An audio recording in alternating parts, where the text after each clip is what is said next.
Question number 3. Welcome back to question number 3 of this summer series. All right. Summer series with Gab. Get real with Gab. Summer series number 3. Okay, yes. You can tell Jeremy loves to do that. All right. How can a founder tell the difference between a useful AI tool and a distraction? And I'm just going to say, on that note, Jeremy has a lot of distractions when it comes to AI tools on his desktop. There's lots of things that I like to do. There's lots of things that I find that AI can do, and it's the betterment of things, and it improves things. But let's just clarify, honest, better things to improve for him, not necessarily a business. Sure, and so right. But let's classify. If it improves my mental health, then it benefits the company. So for the audience, let's clarify what would be a useful AI tool. Okay, so one of the things I built for myself. No, before we even build anything. No, so a useful AI tool. So a couple things. A useful AI tool is like what Gemini and those do when you have meetings. It transcribes, and then it summarizes the meeting, brings all the tasks, and then emails the members of that meeting the notes for the meeting. So there's no ambiguity. Everyone knows what it is, what the tasks are in that. The next level of that is then the next meeting. Prior to that meeting, you get a summary of the last meetings and any emails in between to build, has anything been addressed or that, so that when you go in and you already know the agenda, it's bringing almost like your meeting notes prepped for questions you may have or answers you may have to give based on your own information. So that's an AI tool.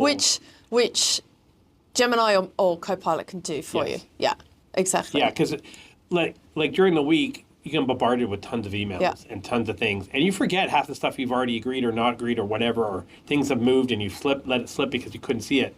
It helps prepare that to keep things moving. And look, don't get me wrong, a lot of other systems can do that, like Claude, Chat, you can build those integrations. But, it comes back to, and especially for small business where you're trying to reduce costs, you're trying to, improve your margins, your return on investment. Why go outside of an ecosystem when you have that capability within an ecosystem you're already currently using? Now, obviously, if you are more advanced and it's doing other things because, Claude Code and all those are able to do a lot of those more complex things, again, you would go outside the ecosystem to do that because Gemini and Copilot aren't built for that, if that makes sense. But when we specify outside the ecosystem, we're talking about like Gemini uses everything within the Gemini or Google ecosystem. Claude in that, you link the objects so it becomes an umbrella of ecosystems, if that makes sense. Yeah, absolutely. So they're all talking to each other and you tell it what it can and can't talk to it about. So it's sort of you're building your own sort of like ecosystem of a few different groups. But can I just ask one question on that though? But okay, I know the answer to this, but some of our listeners may not. Do you still then have to, let's just say you have an umbrella, do you still have to train your Claude or your Chat or your Notion or whatever around what is under your umbrella? Of course you do. Yeah, exactly. Of course you do. You have to train it. Like that's why and the different AIs have different ways to train it. Mm-hmm. So you just have to learn the different ways, and you can utilize, like I'm utilizing some AIs to help me train other AIs with the stuff I've already built. Yeah, but our audience may not be able to do that. So let's keep it super simple because I'm just going to say to all you guys out there, Jeremy will go on a tangent of tech, like totally tech heavy, and everyone will be like going, okay, let's just go somewhere else to get the answer. Let's keep it super, super simple. And again, that could be a distraction. Yeah, because the one thing that, for a small business owner, they may not have the time or the bandwidth to build all this stuff. I'll be honest, because so I was building a tool for Dynamic, and it took me to build the knowledge stuff to extract from knowledge all base, the knowledge, what we call the knowledge engine for this particular tool, on all the material. Took me probably 2 days of.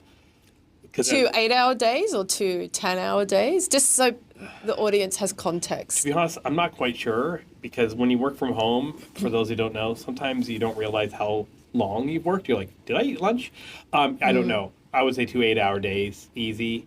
And it was interesting. It was just going down, and it was just a long process of trying to break down. But I did it in a way that I can reuse it as well. So I was looking at it not as a short-term thing, but as a long-term plan, so I don't have to do it twice. Yeah. I was building it in a way that I can then utilize the same material that I just built for other things as well. So just on that note, for the audience, and especially like some of them may be trying to train their AI on what their business is about.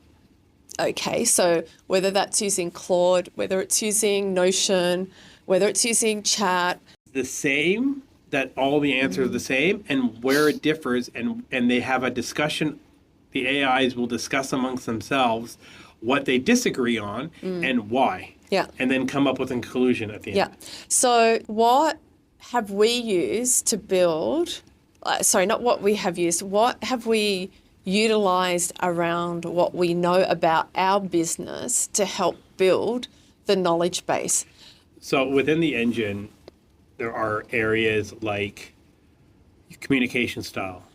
So when I say communication style, it's like giving framework, it's different spreadsheets, but it's like each column, like topic, framework. Well, let's even get more simpler than that. You're obviously in this spreadsheet Jeremy's created with many tabs.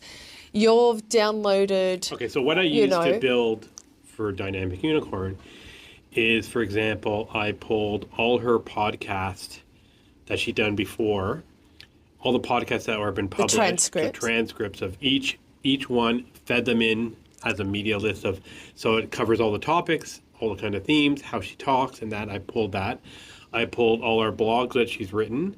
I pulled some social media posts. I pulled other content from the website and other things, so that it gets an idea of the Dynamic Unicorn feel. But also including our brand guidelines, our the brand logoing. Logos, the imagery, colors. Even some of the articles I've written. Yes, the article. Well, that's what I was saying. The articles, the blogs, and that. Plus, so it looks at the language used, the tone, the overall writing, like style, handshake, just the way it's conveyed, so that when we have to write another media thing, it has all these examples to write, and it knows the type of verbiage that we like to use on behalf of Dynamic Unicorn, and it uses that verbiage. And it doesn't use other verbiage it likes, like AI likes to use AI speak and stuff, like high-tech sort of phrases. Abstract phrases, yeah. And we avoid that. So we set rules about avoiding, here are the terms not that we don't use and stuff. So it avoids using those things. So it's all these kind of things that we have to build. Now, saying that, I used AI to help me build this, because if I did this manually, probably would have taken me 3 months as opposed to 2 days. Yeah. So it can help speed it up, but I'm not saying you don't check it. Oh, no, we've had to check it. You still have to go over and check and clean it up, so all that kind of thing. So yeah, and I guess and so how will this benefit you? So just to give you an example, we were at an organisation last week. We know the people at this organisation, and we were just catching up with one of them, and she was talking about Claude and how she was really super frustrated because the output, especially for what she was just using Claude for content creation, was all wrong, and she was having a fight with Claude. So this would be a really good example of there's not enough information about your business for it to understand how you want your content to be created or the tone of voice of your business. So I think it's super important when you are looking at training your AI. It's not about just putting your brand colors in and your, you know, your typography. And if you do have a brand tone of voice, it's putting all that data in from websites through to social, through to whatever you can find, so it actually understands everything about your business. The best way to illustrate this, and you can do this offline, is go on YouTube, search father being taught by their sons how to make a peanut butter and jelly sandwich, and the child gives the father instructions. And the father is following the instructions like line by line. And you realize as you're going through it, and the kids are getting frustrated because they're like spread peanut butter on the bread. So he's just like taking the peanut butter jar and spreading it on the bread, and it's like, and the kid's like, "No, I didn't say that." And he goes, "That's what you did." So it's like, now take a knife, put it in the peanut butter, and then spread it on the jar. So he puts in the peanut butter, and then he spreads the jar over. Because there's no instructions, like put the knife in the jar, take a sample of however much peanut butter on the knife then spread evenly on one side of the bread. Like that's what I'm saying about, and it's relating to Claude fighting without enough information. It's like a toddler. It's going to do what you tell it to do.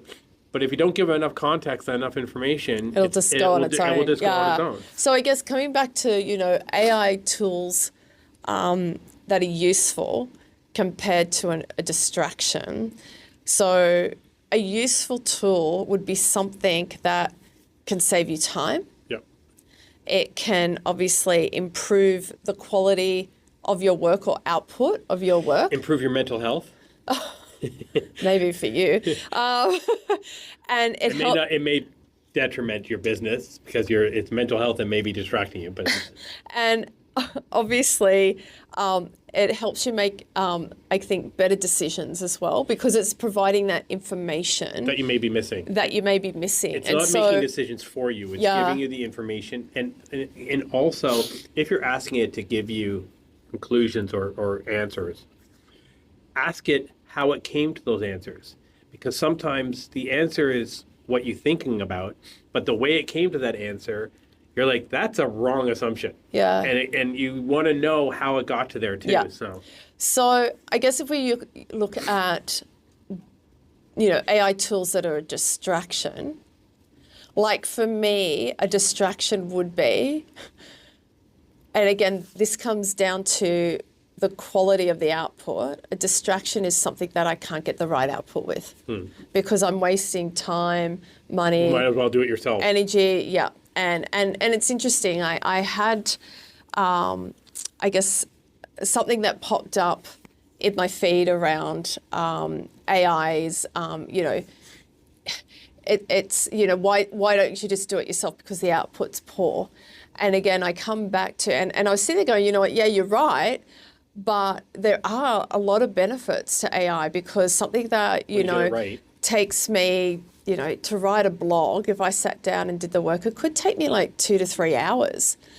You know, AI, a first draft, takes like literally 30 seconds. And so you've got to look at these things around, you know, if it's distracting you, then personally, then your input is, you've got to work on your input, and you've also got to look at, in terms of a distraction, are you wasting time doing the things you're not doing? For example, gaming, because someone likes gaming here, like, and I'm sure every techie that's looking at this can go, well, yeah, what's wrong with gaming? I have it in the background playing while I'm doing work. Back to your point, though, when it comes to like making sure you're setting up, making, you know, doing the right task and that.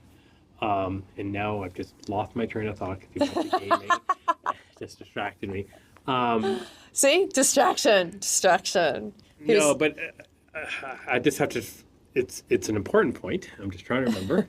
It was an important point. It was an important point you're talking about. Okay, we're talking about distraction. I'm talking about distraction like if you're, you know, trying to do work and you're sitting there gaming as well and you think you can multitask. No, so that's not what we're talking about. Oh, I blanked on it, but yeah. Cool. Anyway, It'll come to me so later. I guess like a distraction for AI, utilizing an AI tool, for me personally, again, coming back to quality of output. If it doesn't do what your whole intention of implementing this technology is meant to do. And I think also a distraction for me, even though this is a little bit left of center, is that if this is costing me a lot to use and I'm not utilizing or getting the benefit from it, then it's a distraction, because it's always going to be in the front of my mind of how can we utilize this tool better. And I'll give you a classic example. We have this tool where we won't be subscribing Renewing. renewing it. In the beginning, when Jeremy... It was a great tool. It is a great tool, but this is where it became a distraction. And this was a marketing tool, and it was a system. You obviously trained its AI, and then it could output things like hooks and blog ideas, all this stuff. But what I realized, and I think they're using for their LLM, one was a Gemini output and one was you can chat. change between chat, Gemini. You Chat can and change. Gemini, You yeah. can change. Yeah, anyway, what I realized as we started to use this is that the outputs didn't change. So, as you're developing your business, you're wanting to come up with certain, obviously, themes around what you're addressing for that month or week or whatever it is. The quality of those outputs became more of a distraction, because it's like, okay, where do I go to from this? Because I did something similar with other outputs. And so, that's a system issue. Yeah. But now I just remember my other point. Right. The other thing, back to your thing about sometimes it's easier to just do it yourself. When you're doing a lot of this and you're working in a small business and you're wearing many hats, the mental fatigue of trying to shift gears and do different things. So now you have to write blogs or write a post and stuff. I remember the early days before AI, we sit down and we're like, you're like, this is a classic. You look what it was with mental fatigue. Sometimes AI, we're not saying it will replace stuff, but sometimes it's nice when you need to have like when we did that thing, we need research the recent trends in small businesses. Yeah. Come up with 30 topics that we could cover in blogs and stuff. Yeah. Because sometimes you're just like, you can't think of anything. Yeah. Like you're completely tired and fatigued and exhausted. Yeah. And sometimes your brain will always go to the same topics because it's the path of least resistance. And then this at least gives you ideas to go, you know what, that's actually really cool. I didn't think of that. And then you can spark something where you can write a bit, get AI to help you, and at least helps in that process. Yeah. We're trying to say it's not replacing the process, but it helps you. Yeah, exactly. Yeah.